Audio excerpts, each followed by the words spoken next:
नमस्कार नीरज जी, आपका स्वागत है दर्ज जी के मेल में। हाँ, धन्यवाद लखिंदर जी कि आपने फिर से बहुत दिनों के बाद आपके चैनल पर है, और जो अभ्यर्थी या जो दर्शक जो आपके हैं उनको भी सत सत नमन है, क्योंकि वो भी कीमती समय देते हैं अपना मुझे सुनने के लिए। धन्यवाद सर। सर ये बताइए सर, 2 नंबर की सुनवाई के लिए सर आपकी तैयारी कैसे चल रही है? सर 2 नवंबर की सुनवाई के लिए हम लगातार अपने कदमों को आगे बढ़ा रहे हैं, और आपको बता दें कि हम वकीलों को अंतिम सुनवाई तक के फीस के पक्ष में थे, और इसके लिए हमने कदम बढ़ाया, और अभ्यर्थियों ने भी साहस दिखाई है। और अभ्यर्थियों के साहस से और आर्थिक योगदान से आज हम इस मकाम पर पहुंच गए हैं कि वकीलों को हम जो फीस देना चाह रहे थे वो फीस उनको मिला। और आगे 2 नवंबर को आपके जो वकील हैं पटना हाईकोर्ट में केस में रहेंगे। पर बात यह है कि अभी जो 2 नवंबर की सुनवाई है उसमें 118 नंबर पर आपके केस की सुनवाई है। 118 नंबर कुछ ज्यादा होता है। एक दिन में 40 से 50 हेयरिंग को सुनते हैं जज साहब। ऐसे में हम कह सकते हैं कि अगर 40 से 50 केसों को अगर जज साहब सुनते हैं तो ये सुनवाई एक दिन टल सकती है। जी। ऐसे में आपको बता दें कि हो सकता है कि सुनवाई फिर अगले दिन हो, तो घबराने की बात नहीं है, सुनवाई होगी। और जैसा कि वकील से आज हमारी चर्चा हुई है, वकील साहब का सीधा कहना है कि इस केस में अब फाइनल जजमेंट भी आएगा, ज्यादा समय नहीं लेगी। सरकार भी फंसी पड़ी है, साथ में अब 94,000 शिक्षक बहाली न होने के कारण विद्यालयों की हालत भी ठीक नहीं है। ऐसे में कोर्ट भी इस बात को देखेगा। हमने एक सवाल पूछा था वकील महोदय से कि जैसा कि सीए अभी तक सरकार की तरफ से या विभाग की तरफ से नहीं डाला गया है, जबकि हाईकोर्ट पटना के जो ऑर्डर आए हैं, निर्देश है, उसमें ये कहा गया है कि सीए उपलब्ध कराने को। तो वकील साहिबा ने हमें बताया कि सीए का कोई मतलब नहीं बनता है। इससे पहले आप देख सकते हैं कि डीएलएड प्राथमिकता मुद्दे का जो केस था, जी। उस केस में भी एनसीटी को बार बार ये कहा गया कि आप सीए अपने तरफ से उपलब्ध कराइए। जब सीए उपलब्ध नहीं कराया गया एनसीटी की तरफ से, तो सुनवाई बिना सीए की ही हुई, और सुनवाई होने के बाद बड़ी जीत मिली। अभी तो जीत मिली नहीं है, फैसला रिजर्व है, लेकिन ऐसा कहा जा रहा है कि केस में जीत, जो केस के पार्टी है उनका कहना है कि जीत मिल सकती है।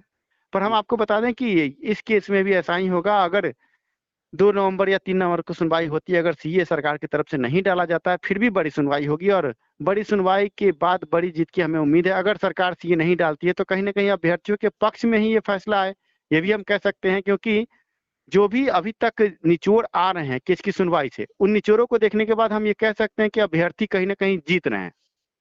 इस बीच में लखिंदर जी हम आपको कह दें कि कुछ लोगों ने आज अफवाह सोशल मीडिया पर ये डाल दिया कि एनओसी लिया जा रहा है, केस छोड़ा जा रहा है। हम आपको बता दें कि शिक्षा सुधार रोजगार कहीं से केस छोड़ नहीं रही है, और नीरज भी कहीं से पीछे नहीं हट रहा है। लगातार काम हम लोग कर रहे हैं, और जीत की दिशा में कदम बढ़ता ही जा रहा है। जी। ऐसे में किसी भी सोशल मीडिया के अफवाहों पर ध्यान न दे, सभी वकीलों को हम आगे केस में उपलब्ध कराने की पूरी कोशिश कर रहे हैं, और सुनवाई को सही ढंग से आगे कैसे बढ़ाया जाए इस पर बात हो रही है।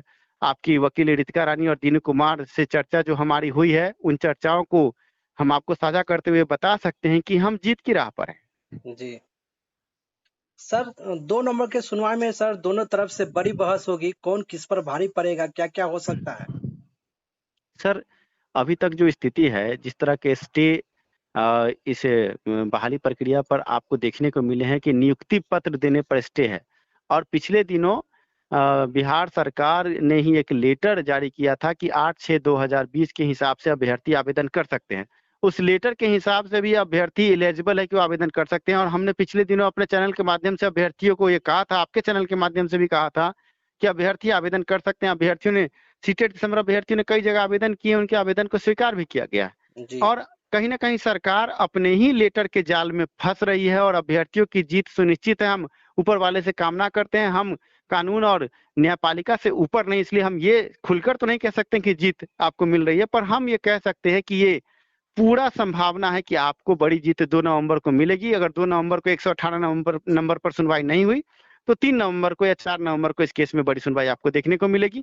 ऐसे में डीएलएड प्राथमिकता मुद्दे के केस की सुनवाई के बाद जो फैसला रिजर्व है, उसका भी फैसला आने वाला है। अब देखना यह है कि नवंबर महीने में जब 2 बड़े फैसले आएंगे तो बहाली प्रक्रिया कब शुरू होती है। अभ्यर्थी जो भी अभी सीटेट दिसंबर उत्तीर्ण अभ्यर्थी हैं, उनसे हम ये कहेंगे कि अपने सारे डॉक्यूमेंट को तैयार रखें, क्योंकि आपको मात्र 15 से 17 दिन का समय मिलेगा बहाली प्रक्रिया में आवेदन करने को।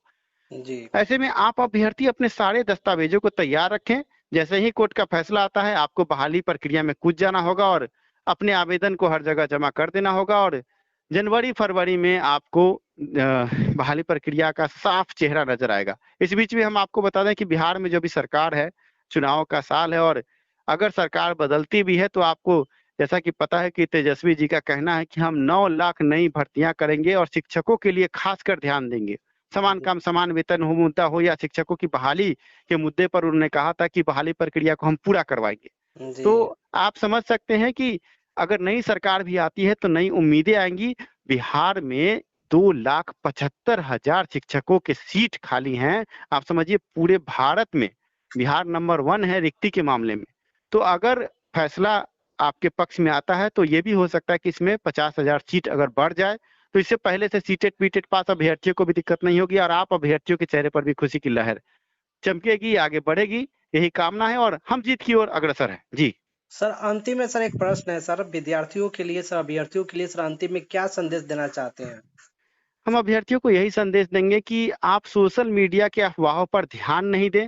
जो भी ऑथेंटिक कोई भी खबर आएगी वो आपके चैनल जीके माइंड के तरफ से हम अगर हमको कुछ बोलना होगा तो हम बोलेंगे इस चैनल पे आकर, या हमारा शिक्षा सुधार रोजगार का चैनल है उस पर हम कोई वीडियो अपलोड करेंगे।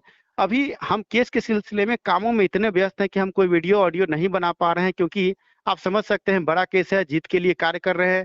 बीटीएससी की जो परीक्षा हुई उसका जजमेंट भी हम लोगों ने उपाय करके उसको भी उपलब्ध कराया वकील को, और साथ में अन्य जजमेंट को, हाई कोर्ट सुप्रीम कोर्ट के बड़े जजमेंटों को हमने उपलब्ध कराया है।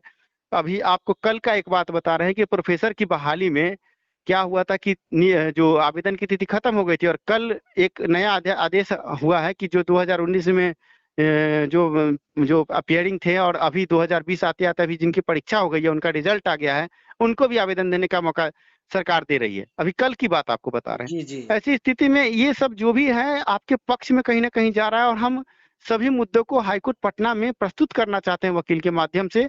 इसलिए अभ्यर्थियों को हम संदेश देंगे कि सोशल मीडिया पर जो भी अफवाह है अफवाहों पर ध्यान नहीं दे। कहीं से भी शिक्षा सुधार रोजगार या नीरज किसी केस को छोड़ नहीं रहा है, सभी केस आगे बढ़ रहे हैं और जो लोग अफवाह फैलाते हैं उन पर अगर आप ध्यान देते हैं तो कहीं ना कहीं आप निराशा के दौर से गुजरेंगे। कुछ लोग हमें निराश होकर फोन भी करते हैं पर उनको जब हम समझाते हैं तो वो खुशी और प्रसन्नता के साथ आगे बढ़ते हैं।